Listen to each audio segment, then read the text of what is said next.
চাকরি প্রার্থীদের জন্য আবারও খুশির খবর দিল ভারতীয় রেল। ভারতীয় রেল বিভাগের পক্ষ থেকে চাকরি প্রার্থীদের জন্য গ্রুপ ডি নিয়োগ বিজ্ঞপ্তি প্রকাশিত হল। সংস্থার পক্ষ থেকে শূন্য পদ এবং অন্যান্য যাবতীয় তথ্য জানানো হয়েছে।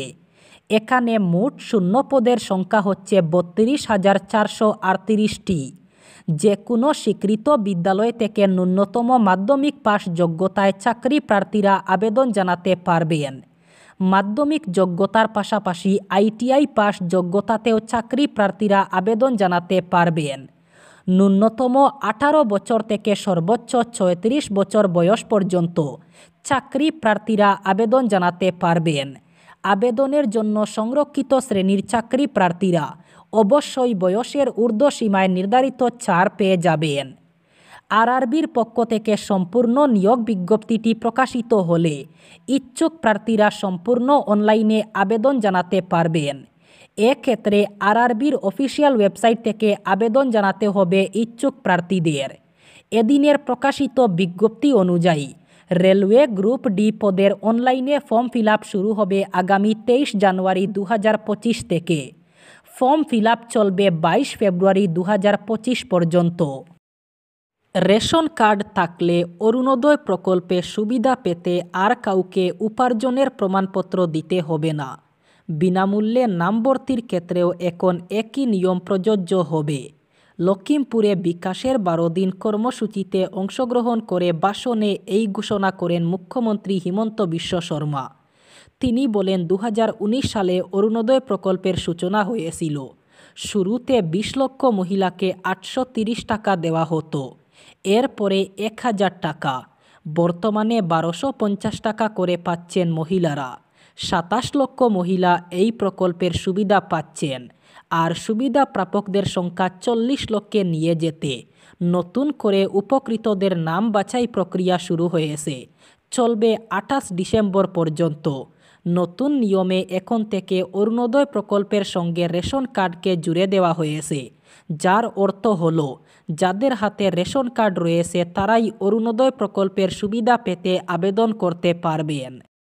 এক আড়ম্বর অনুষ্ঠানের মাধ্যমে গৌহাটি দিশপুর লাস্ট গেইটে লোক নির্মাণ বিভাগের প্রশিক্ষণ কেন্দ্রে জাফা এসিবার্জ অ্যাওয়ার্ড 2024-এ অংশগ্রহণ করেন শ্রীভূমি জেলার প্রেস ক্লাবের সাধারণ সম্পাদক তথা বিশিষ্ট সাংবাদিক অরূপ রায় এবং শিলচরের সাংবাদিক মঞ্জুর আহমদ বরবুইয়া।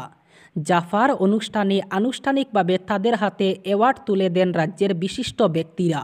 অসমীয়া গামছা, উত্তরীয় জাপি, সম্মান ফলক এবং স্মারক তুলে দেওয়া হয়। এদিন সাংবাদিক অরূপ রায় চিরাচরিত বাঙালি পোশাকে পুরস্কার গ্রহণ করায় মঞ্চের বিশিষ্ট ব্যক্তিরা প্রশংসা করেন। এদিন বরাক উপত্যকার 3 সাংবাদিকদের মধ্যে অরূপ রায় ও মঞ্জুর আহমদ বরবুইয়া উপস্থিত থাকলেও অসুস্থতার কারণে হাইলাকান্দির সাংবাদিক অমিত কুমার দাস উপস্থিত ছিলেন না। জাফার সম্মান গ্রহণ করে শ্রীভূমির সাংবাদিক অরূপ রায় প্রথমে জাফার সভাপতি, সম্পাদক তথা সংগঠনের সবার প্রতি কৃতজ্ঞতা প্রকাশ করেন। আবার রাহুল গান্ধীর কংগ্রেসকে অস্বস্তিতে ফেললেন প্রবীণ কংগ্রেস নেতা মণিশঙ্কর আইয়ার। ইন্ডিয়া জোটের নেতৃত্ব নিয়ে হাত শিবিরের সঙ্গে বাকি শরিক দলগুলির টানাপোড়েন চলছে। এই আবহেই প্রাক্তন কেন্দ্রীয় মন্ত্রী কংগ্রেসকে সতর্ক করেছেন। তার মতে কংগ্রেসের ইন্ডিয়া জোটের নেতৃত্বভার ছাড়ার জন্য প্রস্তুত থাকা উচিত, তাহলে বিরোধী জোটের মুখ খেয়ে হবেন।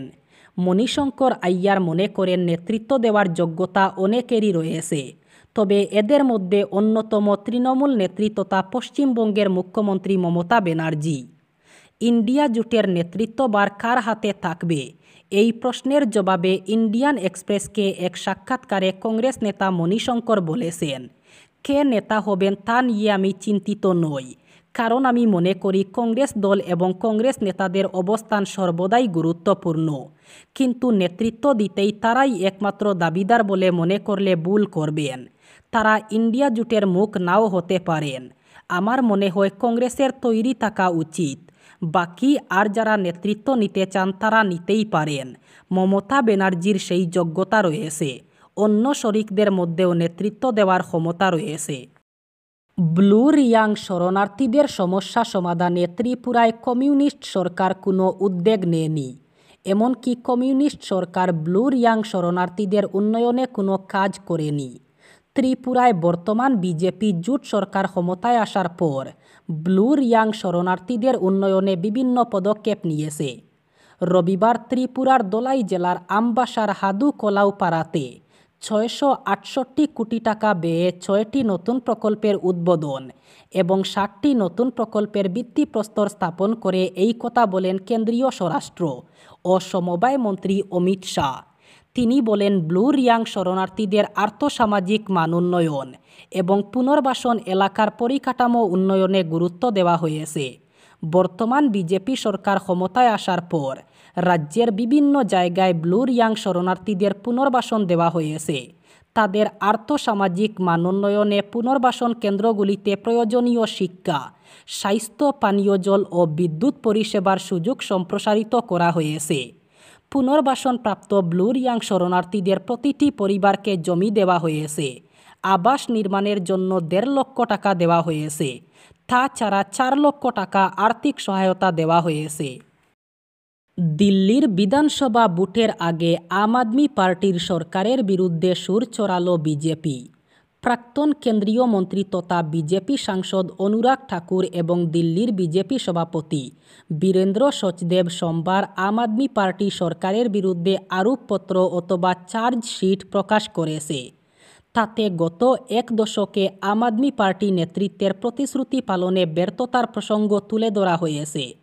পত্রপাঠ অভিযোগের জবাব দিয়েছেন দিল্লির প্রাক্তন মুখ্যমন্ত্রী তথা আম আদমি পার্টির প্রধান অরবিন্দ কেজরিওয়ালও।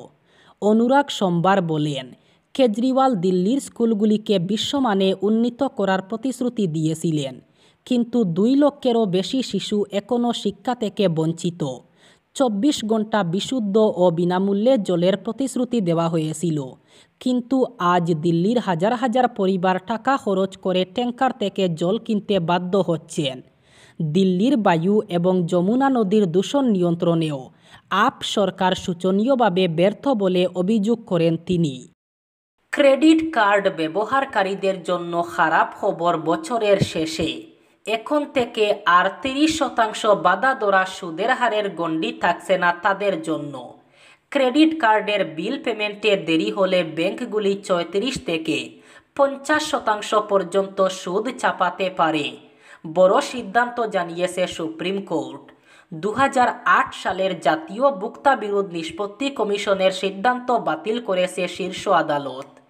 এই সিদ্ধান্ত ছিল যে ক্রেডিট কার্ডের বিল পেমেন্টে দেরি হলে ব্যাংকের তরফ থেকে গ্রাহকদের 30% সুদ দিতে হবে। তবে এবার সেই গণ্ডি উঠে গেল, ব্যাংকের স্বাতন্ত্র্য আরও বাড়ল।